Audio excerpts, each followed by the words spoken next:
Welcome to Culture Screen, where we analyze culture. In this episode, we are summarizing the 8th episode from Season 4 of the Sopranos series titled Mergers and Acquisitions. The episode first aired on November 3rd, 2002. In the beginning, Furio finds out that his father is dying of cancer and plans to fly to Naples to see him in his final days. He heads over to the Soprano household, where Carmela consoles him and makes him coffee. As Furio departs, Tony hires Paulie to become his new driver instead. Tony also goes ahead with his plan to direct all DiMeo crew business through Christopher Moltisanti in order to shield him from a possible investigation.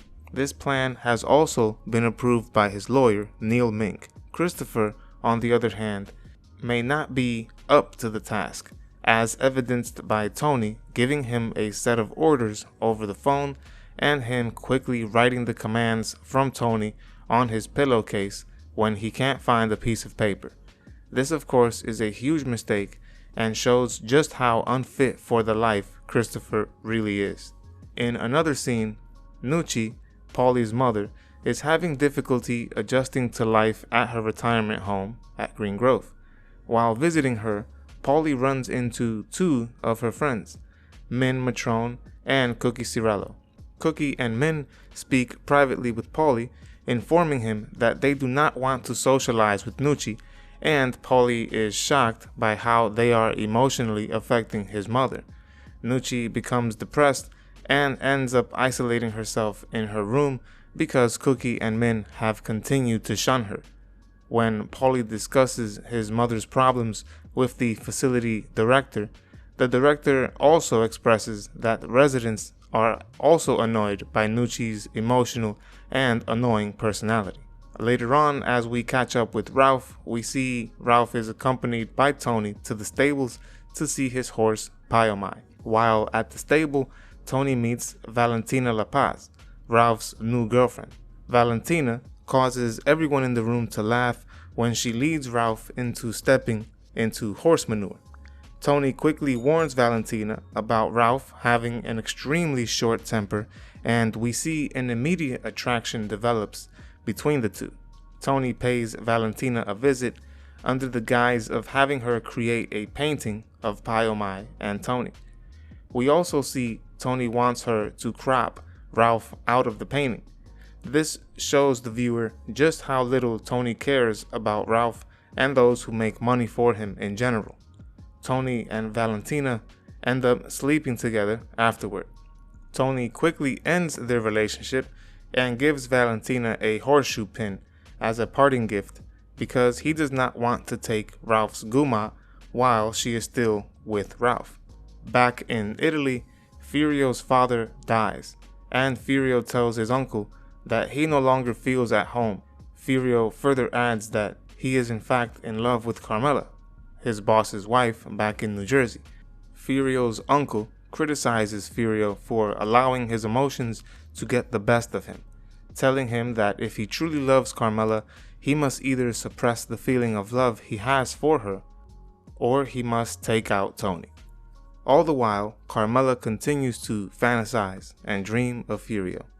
As we catch up with Paulie, we see Paulie pays a visit to Chucky Cirello, the son of Cookie Cirello, whom he met when he was younger and who is now a middle school principal. Paulie asks Chucky to talk to his mother and persuade her to be friendlier, but Chucky objects that he won't be able to do anything about his mother's behavior toward Nucci. As a result of this, little Paulie and Benny Fazio are sent after Chucky by Paulie after Chucky's mother fails to improve her attitude toward Paulie's mother. We see Chucky's mother continues to treat Nucci in a dismissive and disrespectful manner. As a result of this, little Paulie and Benny Fazio chase down the school principal before breaking his arm. Cookie steadfastly refuses to comply with Paulie's requests despite Chucky's begging until Chucky's wife threatens to evict her from Green Grove entirely. Remember, I am summarizing the entire series, so subscribe and click on the notification bell to be reminded when I upload the next episode. I will be reviewing other TV shows and movies as well, so let me know what your favorite TV show and movie is so I can summarize it in the future. Doing these two things helps my channel out tremendously. I thank you for your support. As we catch up with Tony, Valentina continues to pursue him despite the fact that this would mean Tony would be carrying on a relationship with Ralph's Guma. Even when Valentina offers to break up with Ralph, Tony dismisses the idea because he does not want to go into where Ralph is also going into. Later on, we see Valentina is at first offended by Tony, but later she breaks up with Ralph regardless and tells Tony that her and Ralph never actually slept together. She also adds that Ralph prefers to engage in BDSM and that he has her torture and beat him. Tony is a bit confused by this and is still unsure about taking on Valentina as a Guma. He ends up seeking advice from Janice and asks about Ralph's sexual proclivities. Janice admits that Ralph is sexually submissive despite her belief that telling Tony about their sexual practices would be betraying the trust in their BDSM relationship. Janice admits that Ralph is sexually submissive and prefers to play the role of submissive while directing the encounter. In therapy, Tony discusses this with Dr. Melfi, who mentions that there is a common link between this type of activity and childhood trauma. Melfi describes that the commonality is usually an abusive mother figure. When Tony briefly brings up Ralph's mother during their next encounter, Ralph quickly dismisses himself from the conversation. Tony then chooses to resume his sexual relationship with Valentina. We see Tony is satisfied to learn that technically he and Ralph were never sleeping with the same woman. Later on, we see Tony is inspired by Valentina's prank on Ralph and pours cold water on Carmela while she showers. Carmela is truly offended by this because Tony did the exact same thing on their honeymoon and he had also promised to never do it again.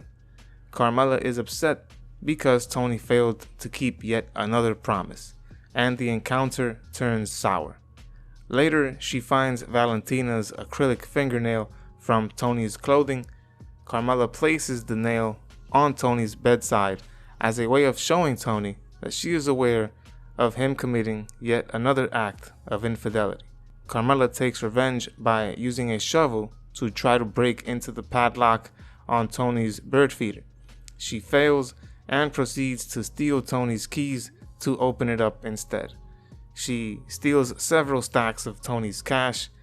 Later on, Tony notices Valentina's fingernail on his bedside table and discovers the damage done to the padlock of his bird feeder. That was episode number 47, titled Mergers and Acquisitions. To watch the next or previous episode summary, click on the link in the description or at the end of this video. If you enjoyed this summary, consider clicking like. It goes a long way toward helping me grow this channel. Also, consider supporting us on Patreon. Follow us on Instagram and Twitter. See you on the next one. She's got a big heart. We upload new videos every week, so subscribe to our channel. Don't forget to hit the like button as well. Click the notification bell to be notified of when we upload these videos. See you on the next episode of Culture Screen.